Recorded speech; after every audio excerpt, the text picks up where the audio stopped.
Əgər bu sınaq burada gəlmirsə sizdə 3 xəttdən, burada sağ tərəfdə 3 xətt var. Buradan sınaq modunu aktivləşdirə bilərsiniz. Arxadakı setkanı yığışdırmaq üçün isə burada grid hissəsi var. Gridli ləğv eləməklə bu şəkildə təmiz ekrana sahib ola bilərsiniz. Fərqi yoxdur, yəni istər bu formada, istər setkalı formada işləməyiniz problem deyil. İndi keçək əsas xəttlərin qalınlaşdırılmasına. Əsas xəttləri qalınlaşdırmaq üçün birinci növbədə biz nə etməliyik? Xəttləri, hansı xəttlər qaradır burada, qalındır. Onları seçməliyik. İlk növbədə seçirəm mən də. Bir-bir hər birini seçirəm. Seçirəm bu şəkildə. Sonra bu xəttimizi seçməliyəm. Bu xəttlər seçilməlidir. Bu xətt seçiləcək.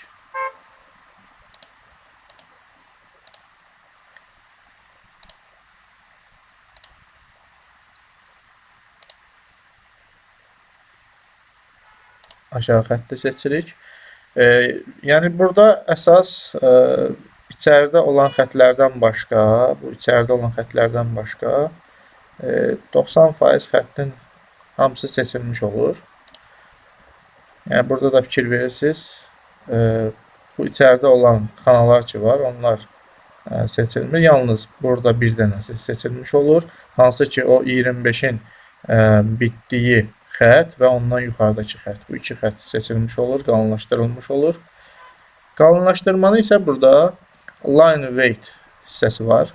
Line weight hissəsindən, yəni xəttin qalınlığının dəyişdirilməsi, biz adətən 0.5 seçirik.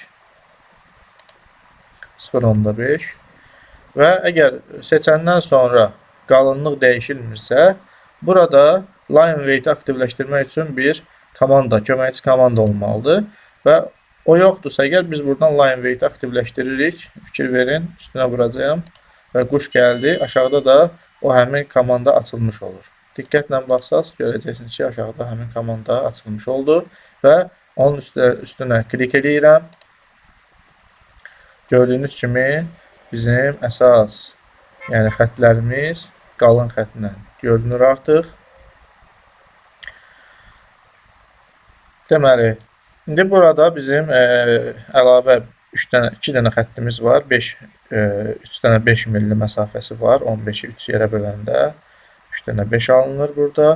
O xətti də offset vasitəsilə tamamlayırıq. Təbii ki, bu nazik olmalıdır.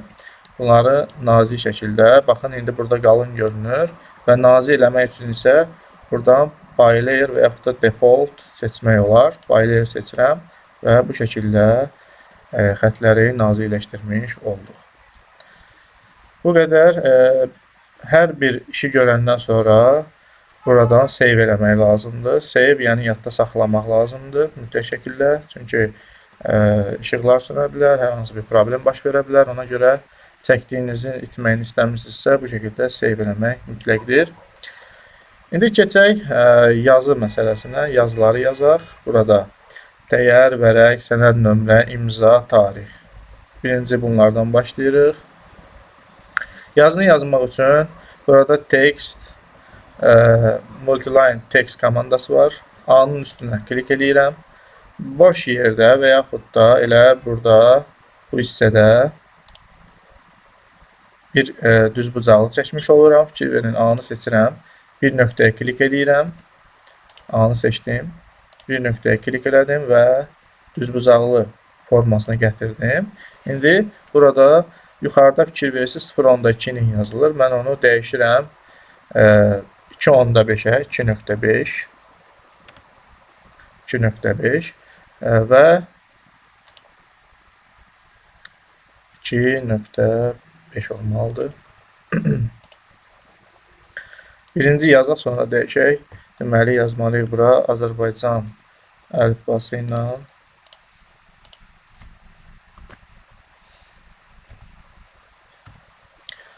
Belə böyük olmasının heç bir qorxusu yoxdur. Biz buradan neyinirik onu 2.5 olaraq dəyişmiş oluruq. 2.5 yazırıq və Enter deyirik. Sonra Close Editor deyirik və artıq yazdığımız söz öz yerini almış olur. Bundan sonrası isə biz deməli Azərbaycan əlifbasını keçdik. Daimi Azərbaycan əlifbasında qalsın.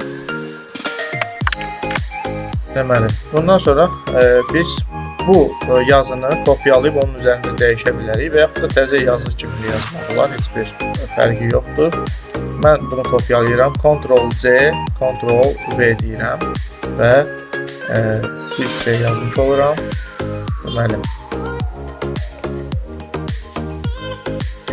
Deməli, dəyər, vərəq və sənəd nömrə. Buraya yazmalıyıq vərəq.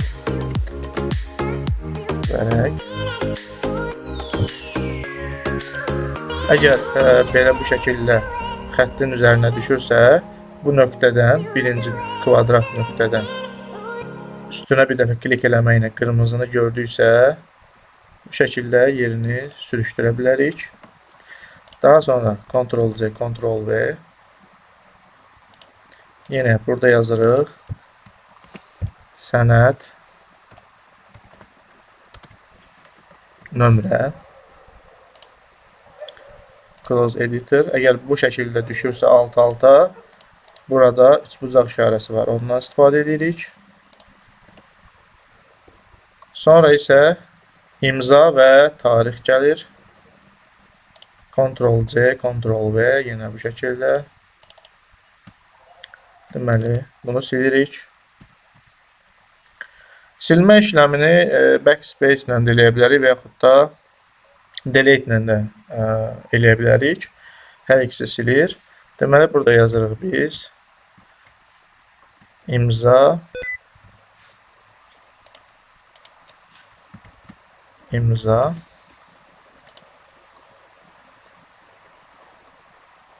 və sonda tarix yazacağıq. İmzanı biraz mərkəzə gətirə bilərik. İmza, Ctrl+C, Ctrl+V. Burada tarix yazacağıq. Tarix. Yenə Ctrl+C, Ctrl+V. Gəldik bura. Aşağıda nə yazılmalıdır? Aşağıda yazılmalıdır. Çəkdi, yoxladı. Çəkdi.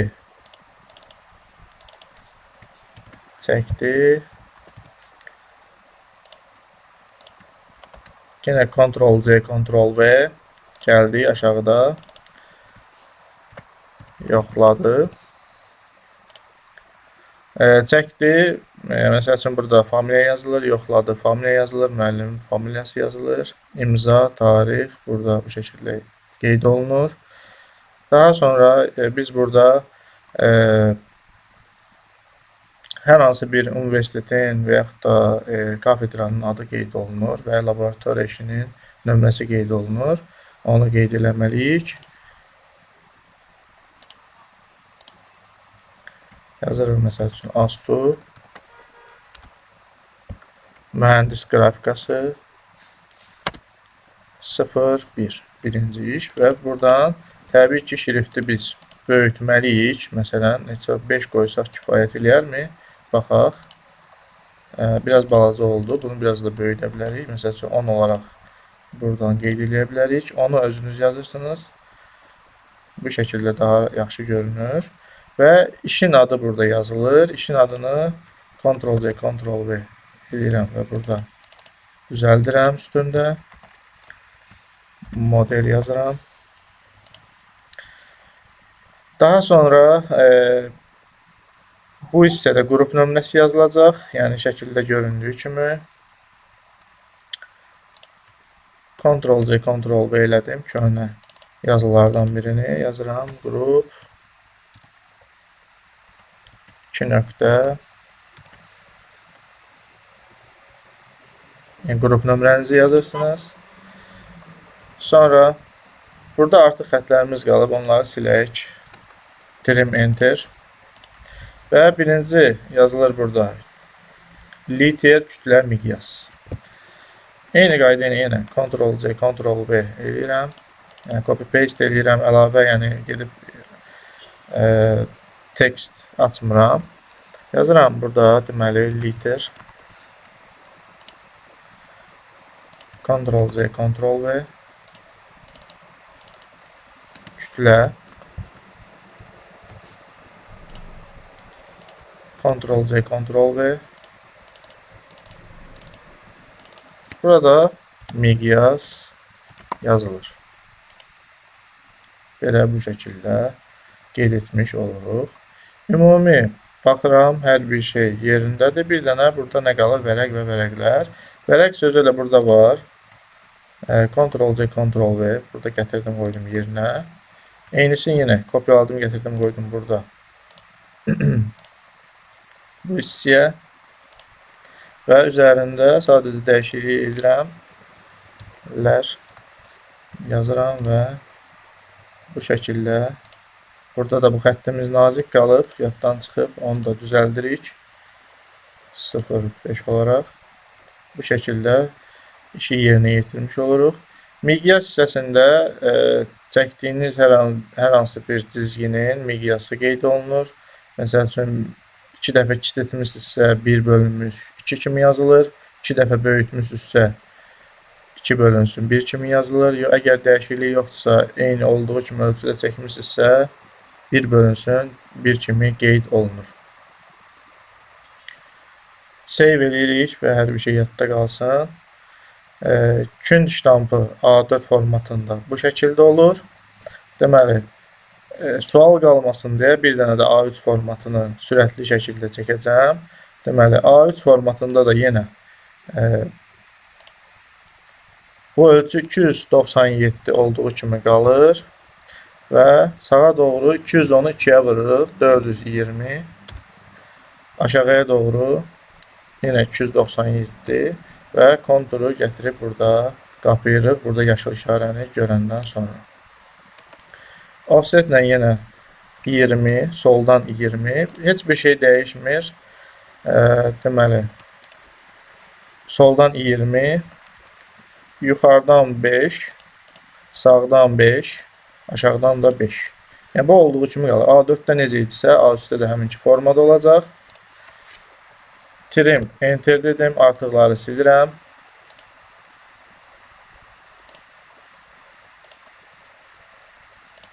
Artıqları budayıram burada. Böyle bu şəkildə. Qaldı. Bir dənə bizim bu künd ştampımızın, yəni əsas yazı hissəsini bura gətirmək. Onun üçün də nə edirəm? Mən bunu kopyalayıram, seçirəm. Yəni, muşqanın sağ düyməsini, daha doğrusu sol düyməsini sıxıram, muşqanın sol düyməsini sıxıram və bu şəkildə bir müstəvi şəklində gəzdirirəm və onu kopyalamış oluram. Sonra Ctrl-C, Ctrl-V ilə onu aşağıda bir yerdə saxlayıram və baxıram ki, burada həqiqətən, yəni bu xəttlər düzgün olsun. Bu xətti siləcəm, çünki bu xətt bizə lazım deyil. Amma bunu indi yox, bunun üzərinə yerləşdirdikdən sonra o xətti silmiş olacam. Deməli, yenə işarələyirəm bu şəkildə. Muşqanın sol düyməsini sıxıb saxlayıram və işarələyirəm. Hamısını işarələdik. Yəni, hamısını işarələdiyimizə əmin olmalıyıq. Daha sonra burada move komandası var. Move köçürməkdir. Köçürdürəm onu, gətirirəm və burada kvadratı görüncə endpoint buraya klik edirəm. Burada 2 dənə xətt üst-üstə düşməsin deyə mən bu xətti silirəm. Burada çatışmayan xəttimiz var. Onu çəkirəm aşağıya doğru. Artığını trimlə silirəm. Və qalınlaşdırılmalı olan xəttləri, hansı ki xəttlər, bu xəttlər qalın olmalıdır. Onları seçirəm və qalınlaşdırıram 0,5 olaraq. Təbii ki, bir də burada əsas nüanslardan biri bütün xəttlərin eyni qalınlıqda olmasıdır. Ona diqqət eləmək lazımdır. Bugünkü videomuz, dərsimiz bu qədər. Hər hansı bir sualınız olarsa müraciət eləyin. Ona uyğun sizə köməklik göstərək. Ümid edirəm ki, anlaşıqlı bir şəkildə başa salmışıq.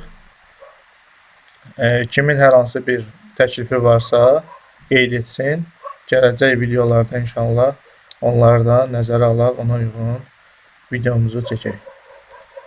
Sağ olun, salamat qalın.